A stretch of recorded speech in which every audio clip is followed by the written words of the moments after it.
distraction from the relentless onslaught of bad news. Then one of my friends turned and said to me, "Look for me. If you live in Nigeria, you have to dedicate yourself to all of this, or you will go mad." She's absolutely right. But what she misses, and I think that is the bit that has not sunk into us all yet, we are all already mad. The mad cannot get mad at the bad.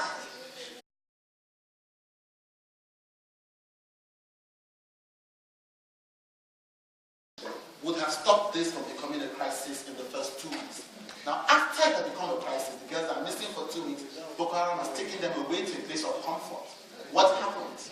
The citizenry and the government again are missing, because the government now focuses on its enemies rather than the problem. So it is still not engaged in the solution. You know, the citizens want to quickly move on because they don't see what their place is in this problem. I can't find the girls. The girls are not in Lagos. They're not in Abuja. They are in Chibok. Why should I protest here?